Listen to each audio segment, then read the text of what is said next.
You have been told by the world to put on a brave face, to act the part you wish to play. And so you have tried. With all the sincerity you could muster, you have tried. You have written down your desires 100 times, hoping the ink would somehow make them real. You have repeated affirmations until your mind was numb, hoping the words alone held some magic.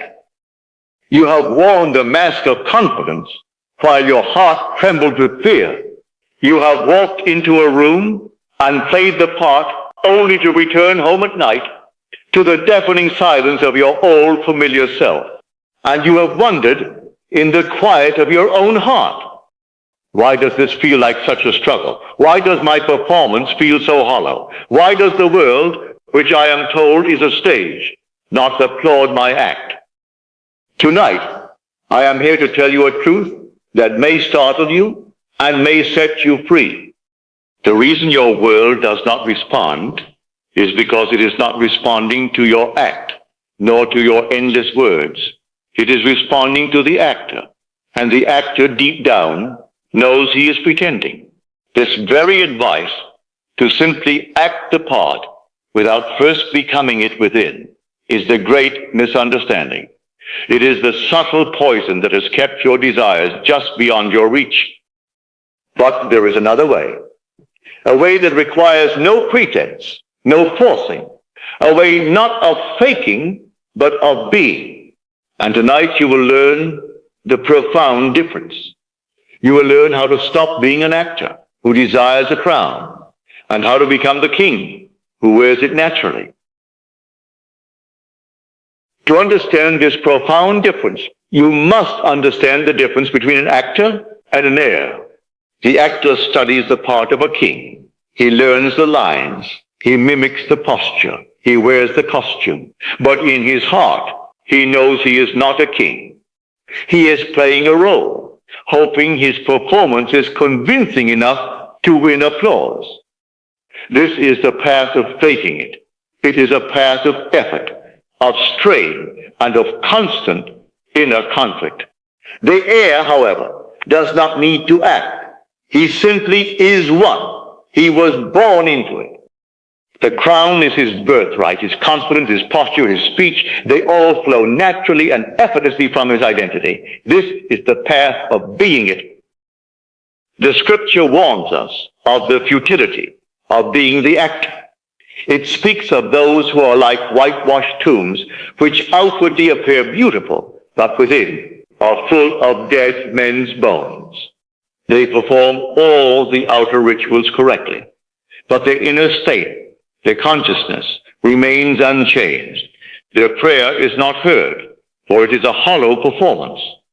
You have been taught to be the actor, but I am here to tell you that you are the heir. The kingdom of heaven, the sum total of all fulfilled desires, is not something you must earn. It is your birthright. Therefore, your work is not to act rich, but to awaken to the identity of the one who is rich. Your work is not to pretend to be loved, but to naturally occupy the state of the one who is loved. Faking it is an outside-in approach. Being it is an inside-out approach. Do not go seeking for that which you already are. Claim it, assume it, for it is your birthright. This is the only way that truly works.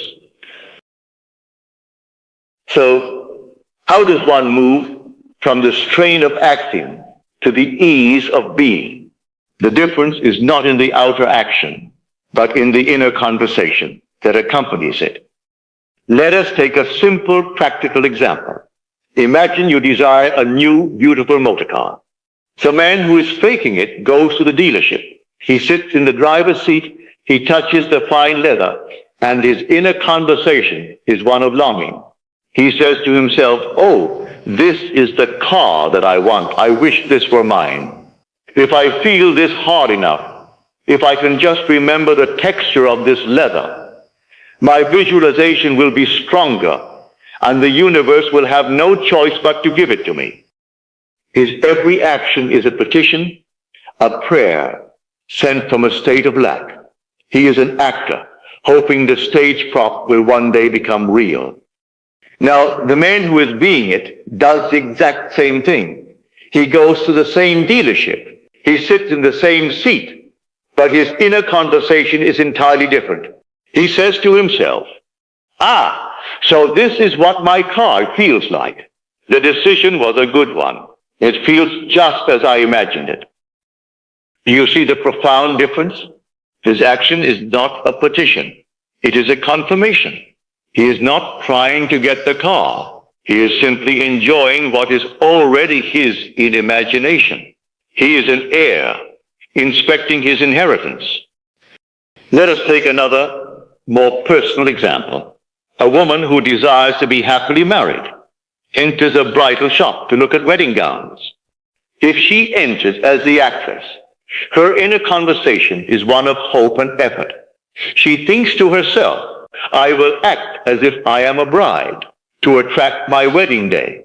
I must feel the beautiful fabric so the universe knows I am serious. Her every thought is a performance, an attempt to convince an outside power. But if she enters as the heiress, her consciousness is entirely different. Her inner conversation is one of quiet confirmation. She thinks, I am simply choosing the gown for my wedding. The decision to marry is already a fact in my mind. This is now the joyful part of selecting the details. The actor's state is one of hope, but the heir's state is one of knowing. The actor's feeling is one of desire.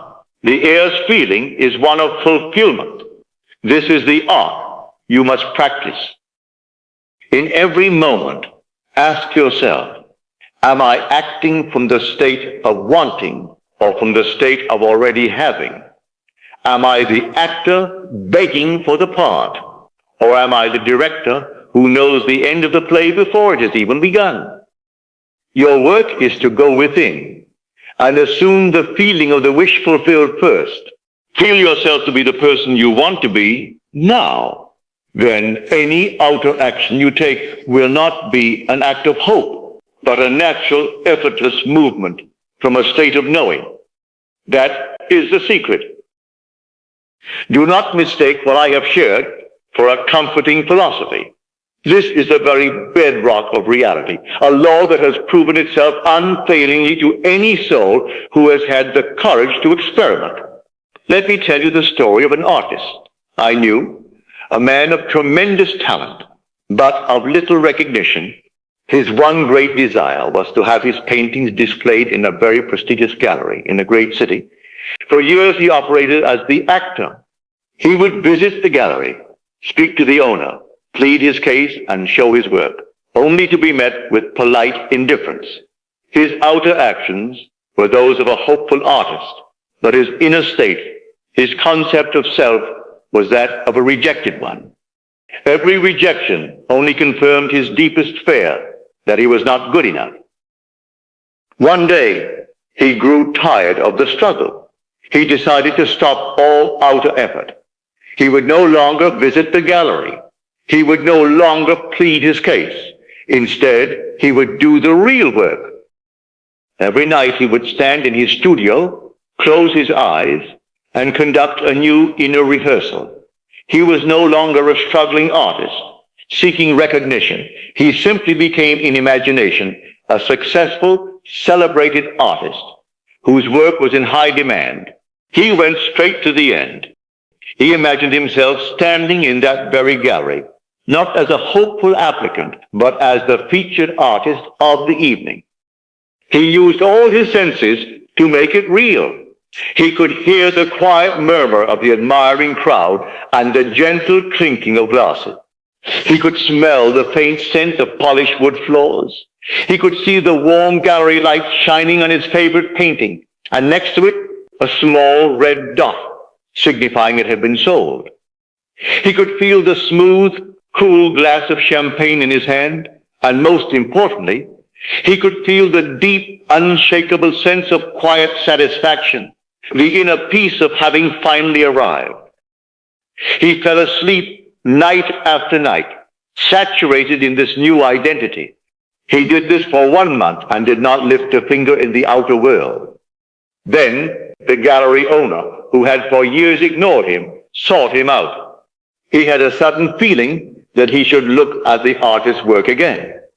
He came to the studio, was immensely impressed, as if seeing the work for the first time, and offered him a prominent exhibition. What had changed? Not the paintings. What changed was the artist. He stopped acting like an artist who wanted to be featured, and he simply became one in his own imagination.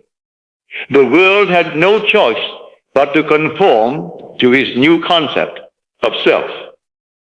He did not fake it until he made it. He became it, and the world made it so.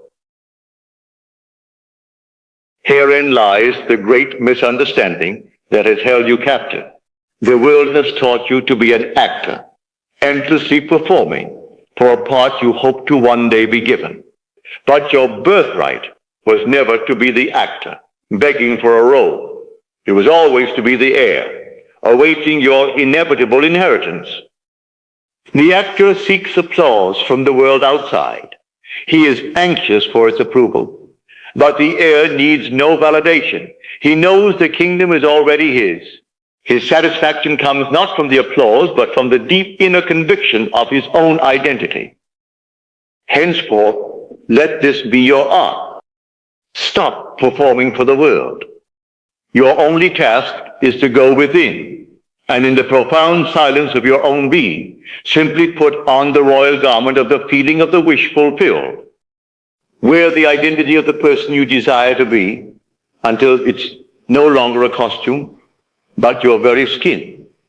For that feeling, that quiet inner knowing, is the only proof you will ever need that you have come into your inheritance.